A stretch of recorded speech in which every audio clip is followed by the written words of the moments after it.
En esta clase vamos a hacer una pequeña revisión de lo que hemos estudiado hasta el momento antes de saltar a la regresión logística. Empezamos todo un poco explicando lo que era el aprendizaje automático y la inteligencia artificial. Dijimos que el aprendizaje automático es el campo de estudio que proporciona a los ordenadores la capacidad de aprender sin estar explícitamente programados. Y ya que hemos trabajado un poquito, podemos entenderlo mejor. Si os fijáis, nosotros en ningún momento le dijimos a la regresión lineal que añadir más metros cuadrados significaba que tenía que aumentar el precio estimado de venta. Pero en cambio, gracias al histórico de datos que le proporcionamos al algoritmo, fue capaz de aprender ese tipo de información, igual que la antigüedad reducía el precio de la casa o que el barrio podía tener un impacto en ese precio de venta. Y de ahí pasamos a ver que dentro del aprendizaje automático hay dos ramas y que en particular nos hemos enfocado en una de ellas, que es el aprendizaje supervisado.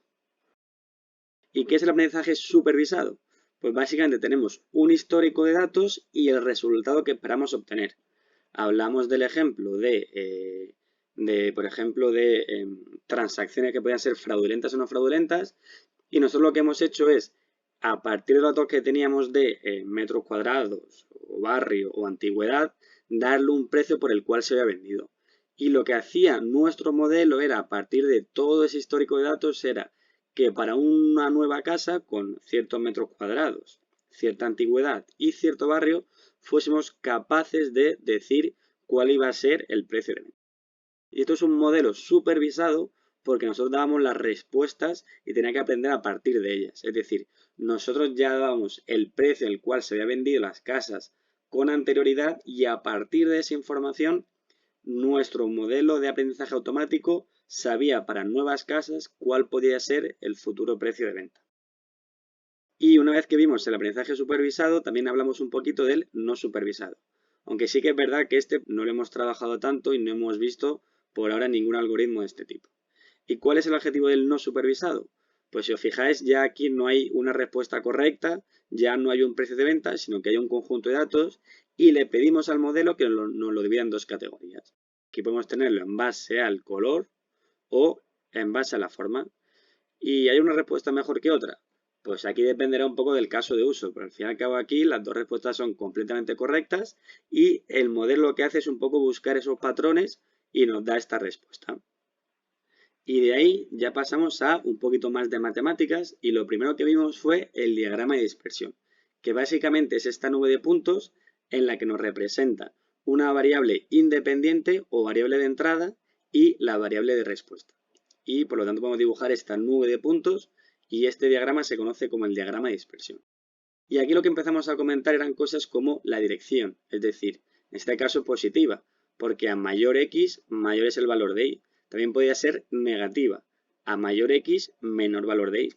Y luego también comentamos algo que era la fuerza, que podía ser débil, moderada, fuerte o incluso nula. Y viene a decir que si realmente este cambio en X tiene cierta correlación con el cambio en Y. ¿Y esa correlación cómo la representamos? Con un número que conocimos como el coeficiente de correlación de Pearson y nos resumía las dos cosas, la dirección y la fuerza. La dirección nos la resume con el símbolo, es decir, si el valor es positivo o negativo, si el valor es positivo, la dirección es positiva y si el valor es negativo, la dirección es negativa. Y luego la fuerza. Recordemos que este R puede estar entre -1 y 1. Cuanto más se acerque a los extremos, es decir, a -1 o a 1, más fuerte será esta correlación entre X e Y. Cuanto más próximo de 0, más débil será esta correlación. Y una vez que entendimos un poquito lo que es la correlación y un diagrama de dispersión, lo que quisimos fue crear una línea capaz de ajustar lo más posible a esta nube de puntos. La ecuación que vimos para esta línea es la siguiente. La predicción o el precio de venta lo podemos estimar mediante B sub 0 más B sub 1 por X, donde X son los metros cuadrados. Y vimos que B sub 0 es la intersección, es decir, cuando X es igual a 0, ¿cuánto vale Y? Y B sub 1 es la pendiente. Y la pendiente que nos dice que para cada incremento de, en este caso, los metros cuadrados de la casa, ¿qué impacto tenía en el valor estimado de venta? Y gracias a esto conseguimos crear nuestro primer modelo de aprendizaje automático, nuestra primera regresión lineal simple, ya que utilizamos una sola variable. ¿Y cómo sabemos si la línea se ajustaba o no se ajustaba a nuestra nube de puntos? Utilizamos el método de mínimos cuadrados y aquí el objetivo era para cada predicción, que por eso vemos este sumatorio y este pequeño i, para cada predicción lo que queremos es ajustar y acercar lo máximo esta predicción al valor observado. Y este método de mínimos cuadrados nos permitía encontrar esa línea que mejor se ajustase, ya fuese para un modelo de regresión lineal simple o múltiple. Y lo que nos permitió también, lo que pudimos también hacer es calcular ese coeficiente de terminación, ese r cuadrado, que lo que nos dice es cómo de bien se ajusta nuestra línea a esta nube de puntos. Y cuando trabajamos con una regresión lineal simple, es decir, con una sola variable de entrada o una sola característica, ese coeficiente de terminación es exactamente igual al coeficiente de Pearson al cuadrado. Sí que es verdad que ya cuando trabajamos con una regresión lineal múltiple, pues ya no es tan fácil encontrar este r cuadrado, pero siempre que hagamos nuestro modelo de regresión lineal múltiple, el propio Python nos devuelve este valor.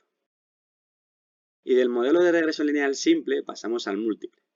Aquí la idea es que ya con una sola variable no nos vale y queremos añadirle más información al modelo para ser capaces de hacer una mejor inferencia.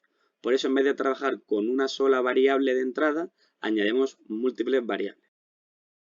Y de aquí también pasamos al cálculo de matrices, ya que sí que es verdad que se nos hacía un poco lento hacer tantos cálculos de una forma iterativa o haciendo un bucle con Python, como lo vimos en el taller, y era mucho más interesante y mucho más lógico hacer un cálculo con matrices. Y ya lo último que vimos fue la ingeniería de características o ingeniería de variables.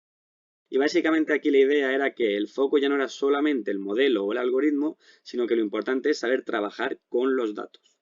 Y sí que comentamos algunas características que podíamos crear a partir de cierta información, o la que vimos aquí, que es la de a partir de datos cualitativos con letras E y N, crear este conjunto de columnas y así ya sí que poder añadir esta información a nuestro modelo de regresión, ya que multiplicar o sumar letras no sabemos hacerlo, pero sí que vamos a hacer esto con estos datos numéricos.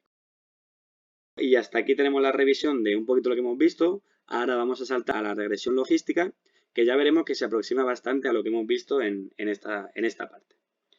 Con esto finalizamos la clase. Espero que os haya gustado y que hayáis aprendido algo nuevo. Nos vemos en la siguiente clase.